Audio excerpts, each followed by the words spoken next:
اه وعمري ما تخيلت ان اعمل كده مع جوز امي، وكمان جوزي ما يعرفش يعمل اللي انا عايزاه، وانا اصلا متجوزاه علشان ما كنتش بقدر استحمل لما اشوف راجل قدامي، ولا كنت بقدر استحمل وانا بسمع كل يوم امي وجوزها واللي كانوا بيعملوه على السرير.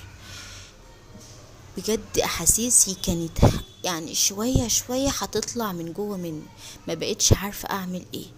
واتجوزته اصلا علشان كده، بس لما اتجوزته اكتشفت ان انصدمت فيه، ورحت بعد كده لجوز امي، واللي حصل معايا انا وهو كانت موضوع كبير شوية، هحكي لكم عليه.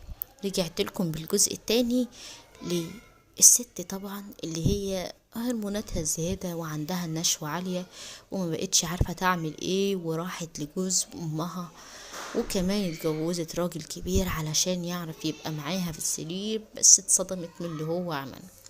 هكمل لكم الحكاية مع بعض، بس يا ريت لو وصلتوا لحد هنا ولسه ما اشتركتوش في القناة، يلا بسرعة روحوا اشتركوا واعملوا تفعيل لزر الجرس علشان يوصل لكم كل جديد وكل حاجة بننزلها. ويا ريت ما تنسوش اللايك والتعليق علشان نعرف من حبايبنا اللي بيتفرجوا علينا وحابين يسمعونا. ويلا اكمل لكم حكاية رانيا. رانيا بعد ما اتجوزت الراجل اللي كان اكبر منها باكتر من 20 سنة، بس هي طبعا كانت فاكرة ان هو هيعرف يمتعها، ومن ناحية تانية كان معاه فلوس كتير جدا، وخلصت من قرف امها وجوز امها.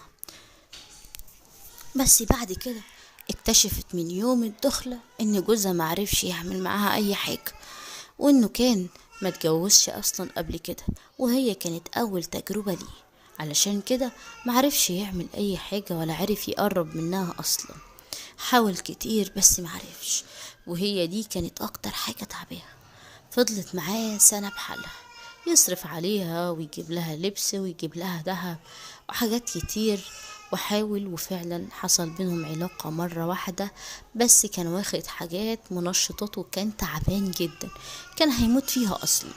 فهي ما كانتش قادرة تستحمل الموضوع لحد ما راحت عند امها، وهناك قدرت تشوف جوز امها تاني وبدأت تلعب عليه، وهو اصلا من البداية كان عينه عليها وكان هيتابل عليها لولا امها.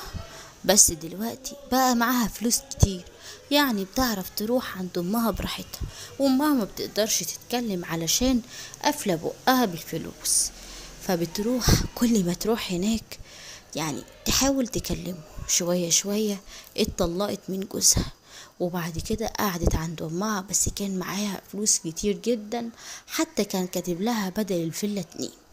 وامها يعني قالت لها هتقعدي معايا، اعتبري نفسك قاعدة في لوكاندا، ولازم تدفعي حساب نومتك واكلك وكل حاجة. البنت كانت مستغربة بس ما كانش فارق معاها اي حاجة، وقالت لها ماشي حاضر، وبقت تديها اللي يملى عينيها واكتر.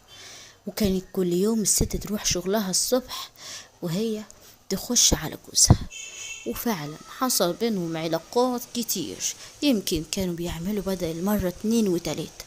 ما بقتش قادرة تستحمل، بقت كل ما تشوفه تقوله يلا. كانت اكتر من والدتها كمان بكتير، والولد كان مبسوط، وطبعا لسه شاب وكده، وكانوا فرحانين ببعض كأنهم عرسان جديد، عرس يعني عرايس لسه متجوزين وكده. الست بدأت تشك وبدأت تلاحظ على بنتها حاجات كتير، وبدأت تلاحظ ان جوزها مبقاش قادر يعمل معاها حاجة بالليل. طب ازاي هو احنا ما بنعملش حاجة اصلا؟ وكل شوية يتحجج لها بحجة شكل، انا تعبان، انا مش قادر، انا عندي صداع، اي حاجة علشان ما يبيتش معاها ولا يعمل معاها اي حاجة. بدأت تمشي وراهم هما الاتنين شوية بشوية لحد ما مسكتهم سوا، ما كانتش عارفة تعمل ايه. طردت رانيا من البيت، ورانيا دلوقتي قاعدة لوحدها، بس بصراحة هي تعبانة جدا. بتقول انا قرفانة من نفسي بجد، ازاي اعمل كده؟ ازاي شهواتي ونشوتي توصلني لحد كده؟ عمري ما تخيلت ان انا ممكن اعمل كده، ونفسي اصلح كل اللي انا عملته بس مش عارفة ازاي. يا ريت تقولولي وتعرفوني على اي حل، وهستنى ارائكم في التعليقات وردودكم.